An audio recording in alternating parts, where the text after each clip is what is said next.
Para el espacio con el especialista vamos a viajar virtualmente hasta la Argentina.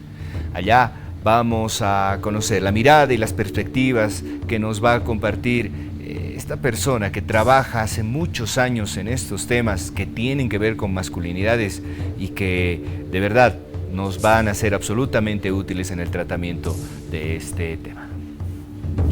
Bueno, ya estamos en contacto hasta la Argentina, ya está Luciano Fabri. Luciano, ¿cómo estás? Bienvenido a Sapiens, Activismo contra el Machismo. Primero y más importante, contanos un poquito a qué te dedicas, qué estás trabajando últimamente. Gracias de verdad por contactarte con nosotros hasta Bolivia. ¿Qué tal, Ángel? ¿Cómo te va? Bueno, muchas gracias a ustedes por la invitación. Mi nombre es Luciano Fabri, yo soy de la ciudad de Rosario, Argentina.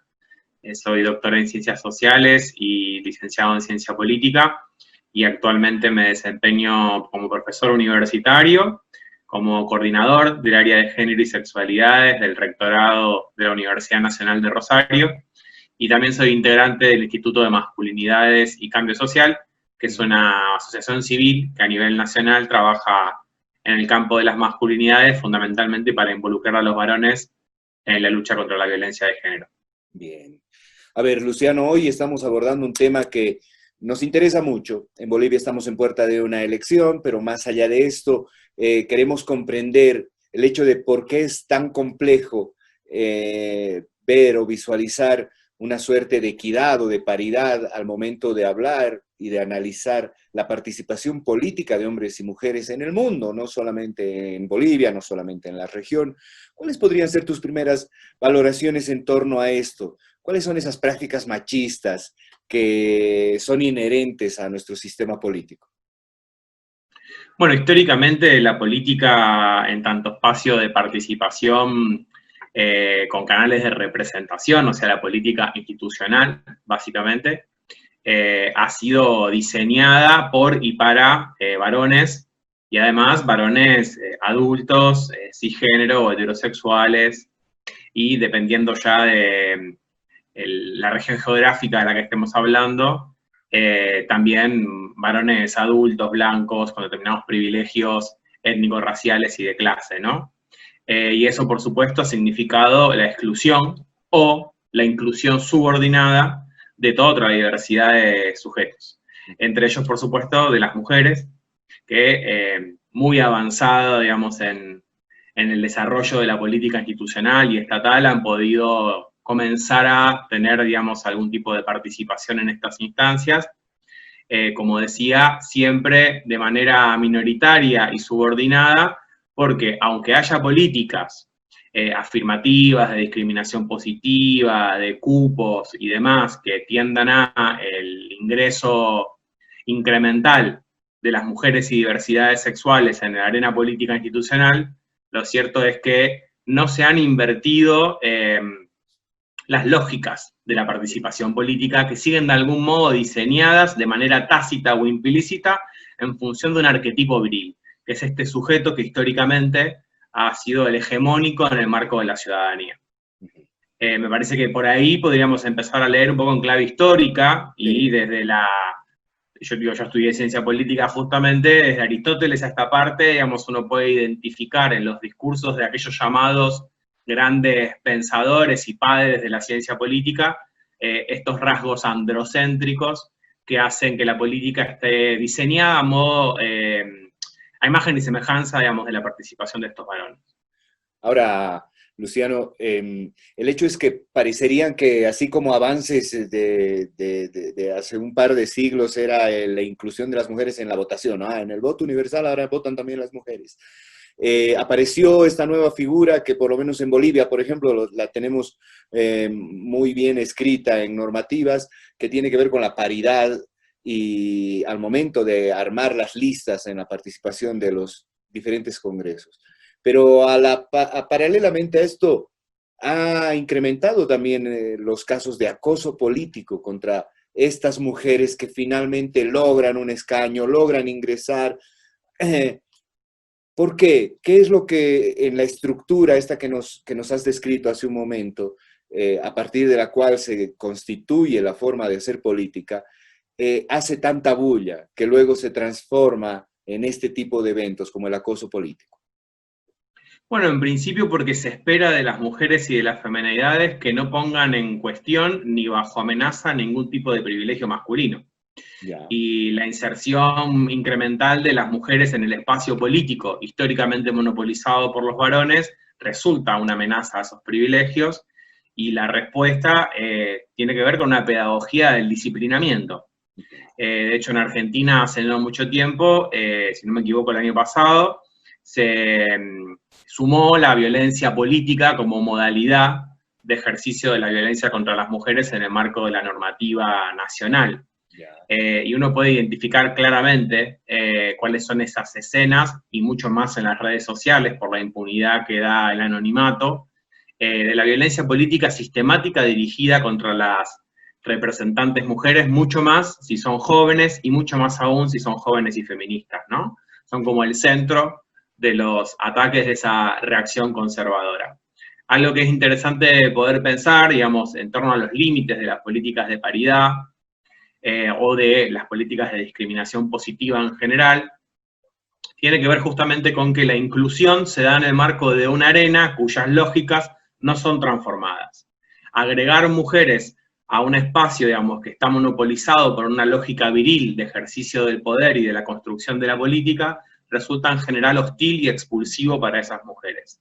Por eso yo retomo muchas veces, incluso en el marco de mi investigación doctoral, algunas reflexiones que vienen precisamente del feminismo en Bolivia, como son las de la perspectiva de la despatriarcalización, ¿no? No alcanza con la inclusión de las mujeres en el centro, sino que también hay que descentrar las formas en las que se piensa y se practica la política para que efectivamente sean otras las reglas del juego y puedan ser más inclusivas y democráticas, ¿no? Ahora, Luciano, hablas de una despatriarcalización y parecerían aspiraciones que son algo complejas cuando hace un momento también nos describías que esta política ha sido diseñada, ha sido construida y ha sido solventada por estas visiones absolutamente hegemónicas. El gran inconveniente es que parecería que la mujer, para ser visible en la arena política, tiene que tener como estos rasgos muy viriles, muy varoniles. No eres una Margaret Thatcher, no, porque Thatcher sí, ella sí era una política. No puedes ser sensible, no puedes estar ahí con ambigüedades, entre comillas, cuando quieres entrar en política. Es un poquito así. Sí, claro, es un poquito así porque cuando uno se encuentra en una arena que le es ajena, siempre va a estar llamando la atención por una cosa o por la otra y va a ser juzgado por eso, ¿no? Fundamentalmente las mujeres a las que se le exige siempre un plus de demostración de la legitimidad que tienen para estar en los lugares donde están, siempre que esos lugares no sean el ámbito de lo doméstico, ¿no? Claro. Entonces, si la mujer, digamos, es más inhibida, o si es más tímida, o si no es vehemente, o si se arregla mucho, se la va a considerar no apta para ese cargo porque no tiene carácter, porque no puede confrontar a los varones, o porque es superficial si decide arreglarse estéticamente. Y si en cambio, digamos, esas mujeres tienen actitudes corporales, gestuales, uso de la voz más vehementes, se las va a considerar soberbias, se las va a considerar autoritarias, y también, digamos, se las va a juzgar por masculinizarse. Exacto. Y de algún modo traicionar la femineidad o incluso muchas veces al movimiento feminista de procedencia. Eso en Argentina tenemos mucha experiencia, al haber tenido una presidenta mujer que ha sido juzgada o por arreglarse demasiado o por ser demasiado vehemente. Parecía que las mujeres en esos espacios nunca van a estar cumpliendo con las expectativas acerca de cómo hay que habitarlos, precisamente porque hay que habitarlos de una manera masculina que no es para la cual se diseñó, digamos, ese espacio de participación. Ahora, Luciano, ya casi cerrando esta entrevista que estamos teniendo hasta la Argentina, ayúdanos a ver algunos hitos o algunos hallazgos que tú nos puedas compartir. ¿Por dónde se empieza a deconstruir esto? Porque la democracia como teoría tiene un montón de espacios donde dirías, bueno, a partir de esto tenemos una base sólida como para avanzar en estos temas, pero no parece que al final del día en la práctica y en el ejercicio sean así. ¿Cuáles son los retos que tiene la clase política y cuáles son los retos que tiene la democracia para poder trabajar en esta perspectiva? Bueno, me parece que en principio podríamos pensar en todos los aportes que los feminismos políticos y con inserción institucional vienen haciendo a sancionar normativas, reglamentaciones y buenas prácticas vinculadas a una perspectiva que incorpore, digamos, la mirada de género de forma transversal, ¿no? Que no reservemos una mirada sensible al género a una u otra banca, a una u otra comisión legislativa, o alguna que otra dirección estatal encapsulada, sino que la mirada de género sea efectivamente transversal. Me parece que también es muy importante avanzar en tener mensajes claros que rompan la complicidad machista que muchas veces se da en el ámbito de la política y que permite que se sigan reproduciendo estas formas de violencia de las cuales hablábamos antes, de violencia, de acoso político, en particular basado en el género y en la sexualidad.